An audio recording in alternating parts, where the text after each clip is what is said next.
Seorang ayah yang telah lanjut usia duduk bersama kedua anaknya di ruang tamu. Ia menyadari hidupnya tidak lama lagi. Sebelum ia meninggal, ia ingin mewariskan dua pesan penting untuk anaknya. Pesan pertama yang disampaikan ayah adalah, jangan pernah bekerja di bawah terik matahari.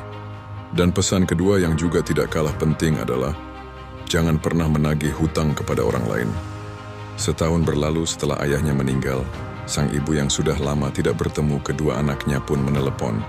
Beliau menyampaikan keinginannya agar mereka bisa meluangkan waktu untuk datang ke rumah. Beberapa hari kemudian, kedua anaknya pun datang ke rumah. Sang ibu menyambut mereka dengan sangat senang, namun kondisi kedua anaknya terlihat sangat berbeda. Kemudian sang ibu mendekati anak pertamanya yang sejak tadi nampak murung dan frustasi. Sang ibu nampak khawatir dan menanyakan apa yang terjadi. Sang anak pertama berkata bahwa ia menjalankan dua pesan ayahnya. Kata ayah, jangan pernah bekerja di bawah terik matahari. Maka setiap kali ia berangkat ke toko, ia selalu mengendarai taksi. Biaya taksi dari rumahnya hingga ke toko sangat mahal karena jauh, dan uangnya habis banyak untuk membayar taksi. Dan pesan kedua ayahnya adalah, jangan pernah menagih hutang.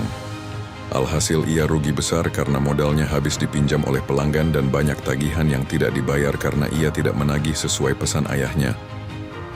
Kemudian sang ibu bertanya kepada anak keduanya, bagaimana dengannya? Karena sang ibu melihat bahwa anak keduanya nampak hidup jauh lebih sukses dari kakaknya. Kemudian dengan antusias sang adik pun menjawab ibunya dengan jawaban yang sama dengan kakaknya.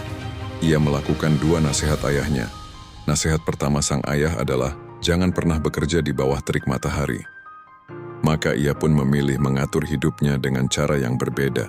Setiap hari ia bangun sebelum matahari terbit. Saat fajar masih gelap, ia sudah berjalan menuju tokonya dan membukanya di waktu subuh. Tokonya pun menjadi yang paling awal buka di antara toko-toko lain. Dan ketika hari berakhir, setelah matahari benar-benar terbenam, barulah ia menutup tokonya. Dan untuk menanggapi pesan kedua ayahnya tentang tidak menagih hutang kepada orang lain, ia memilih menjalankan usahanya dengan bijaksana. Ia hanya melayani pembayaran secara tunai dan memberikan pinjaman hanya kepada orang-orang yang benar-benar bertanggung jawab serta mampu membayar tepat pada waktunya. Dari kisah ini kita belajar tentang Amsal 12 ayat 15. Jalan orang bodoh lurus dalam anggapannya sendiri, tetapi siapa yang mendengarkan nasihat adalah bijak. Ayat ini menegaskan bahwa yang menentukan arah hidup bukan sekadar pesan yang diterima, melainkan bagaimana hati kita mendengar dan memahami nasihat dengan hikmat. Tuhan Yesus memberkati.